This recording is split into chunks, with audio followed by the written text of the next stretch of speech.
Sarah refreshes her portfolio app on a Thursday morning, mostly out of habit. Coffee's still too hot to drink, and stops cold. Yesterday alone, her investments generated $412. Her paycheck, after taxes, works out to roughly $380 a day. She checks it twice, does the subtraction in her head a third time just to be sure, and sits there in her kitchen, genuinely unsure whether to feel triumphant or slightly unmoored, because the thing she's spent 11 years quietly building just, for the first time, out-earned the thing she's spent 11 years actively doing. Let's start with the actual mechanics, because this moment doesn't arrive randomly. It arrives at a very specific, calculable point. If you're earning $85,000 a year, that's roughly $233 a day before taxes, spread across every day of the year, weekends included. For a portfolio to reliably generate that same $233 a day, on average, across a full year, you need a balance large enough that a reasonable long-term return, say, 8% annually, produces it consistently. Run that math, and you land somewhere around $1.06 million.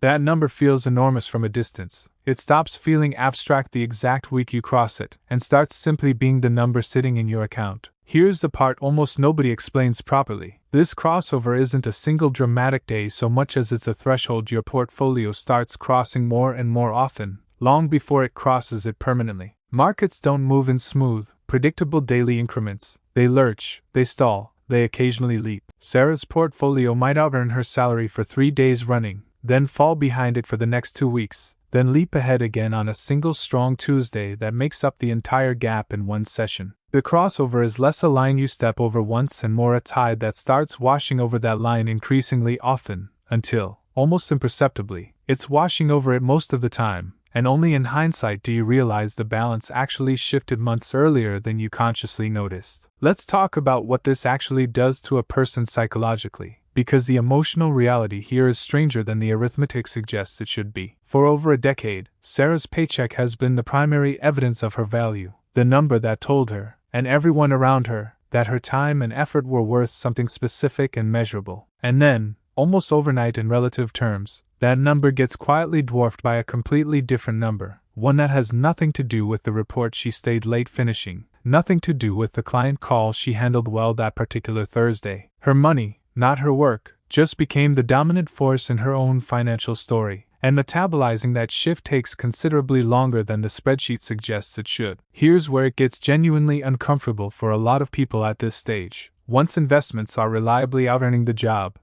itself starts to feel different, even though nothing about the actual work has changed at all. Tasks that used to feel meaningful can start to feel oddly performative, going through motions that used to carry real financial weight, and now exist mostly out of habit, structure, and inertia. This isn't because the work suddenly became less valuable in some objective sense. It's because the brain is quietly recalibrating what necessary even means, and that recalibration doesn't happen instantly just because a portfolio balance crossed a line on a chart somewhere. Let's talk about the practical decisions this shift actually forces, because your investments earn more than you rarely translates cleanly into quit your job tomorrow. The reality is far messier and, frankly, more interesting than that. The first thing that genuinely changes is risk tolerance at work. When Sarah's salary was her primary engine of financial growth, every workplace decision carried real weight. She couldn't afford to push back on an unreasonable deadline, couldn't afford to turn down a project she didn't want, couldn't afford to rock the boat in any way that might jeopardize the paycheck her entire financial life depended on. Once investments are out-earning that paycheck, the calculus shifts substantially. She can negotiate harder, decline assignments that don't serve her, and take professional risks that would have felt genuinely frightening a few years earlier, because the floor underneath her no longer depends entirely on this specific job continuing to exist. Here's something that surprises a lot of people once they actually reach this stage: they don't quit. Despite crossing a threshold that theoretically makes the job optional, the overwhelming majority of people in this position keep working anyway, and the reasons turn out to be more layered than pure financial necessity. Work provides structure, social connection, and forward momentum that are genuinely difficult to replicate on your own, especially after spending an entire adult life organizing your days around a job. The fantasy version of this moment involves walking straight out the door. The real version usually looks like quietly renegotiating the relationship with work rather than abandoning it entirely, working because you want to now, instead of because you have to. which ends up being an enormously different experience, even when the actual daily tasks look identical from the outside. Let's talk about the flip side, because volatility becomes a genuinely strange emotional experience once your portfolio is regularly out-earning your paycheck. On a strong week, watching investments generate multiple paychecks worth of growth feels almost surreal, exhilarating, even. But on a bad week, when the market drops and the portfolio loses more in a single afternoon than an entire month's salary, that same volatility cuts the opposite direction, and it can feel disproportionately unsettling precisely because you've grown accustomed to your investments being the dominant force in your financial life. This is exactly the stage where previously calm, disciplined investors suddenly start checking their portfolio multiple times a day, not because their strategy changed, but because the dollar amounts at stake finally feel large enough to trigger a genuine emotional response instead of an abstract one. I want to be fair to the skeptics here, because this entire scenario assumes a certain baseline of discipline and favorable market conditions that don't apply universally, and pretending otherwise would be dishonest. The $1 million-ish threshold assumes a fairly standard long-term average return,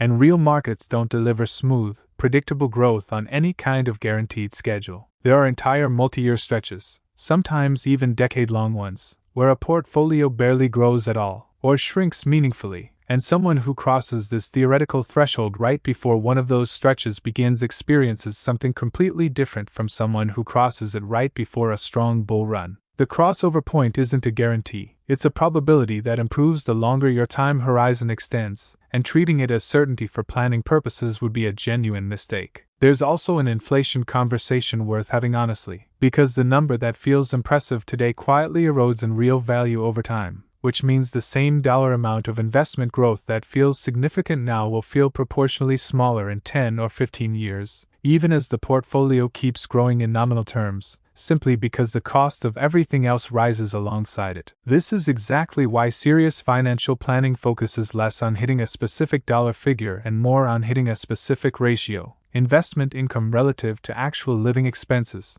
because that ratio holds steady even as inflation quietly reshapes what any given number in a bank account actually represents. Let's talk about the tax reality of this crossover, because it's rarely mentioned and it genuinely changes the emotional and practical experience of watching this happen. Salary income gets taxed at ordinary income rates, often the highest bracket structure most people ever encounter. Investment gains, particularly long-term capital gains on assets held over a year, get taxed at meaningfully lower rates in most cases, which means the moment investments start out earning a job isn't just a shift in income source. It's often a shift toward a noticeably more tax-efficient version of the same dollar amount, and understanding this distinction changes how someone should actually think about which income source to lean on once they finally have the flexibility to choose. Here's a detail that took Sarah a long time to fully appreciate about this specific stage. The emotional stability required to handle this crossover well has almost nothing to do with the amount of money involved, and everything to do with whether genuine financial literacy was built along the way, versus simply riding a strong market without ever understanding the mechanics underneath the portfolio itself. People who understand exactly why their investments are growing, who can explain their asset allocation, their risk tolerance, their actual strategy, tend to handle both the exhilarating weeks and the terrifying ones with far more composure than people who simply watched a number climb for years without ever engaging with the reasoning behind it. Because when the inevitable downturn eventually arrives, and it always eventually arrives, understanding is precisely what keeps you from panic selling at exactly the wrong moment.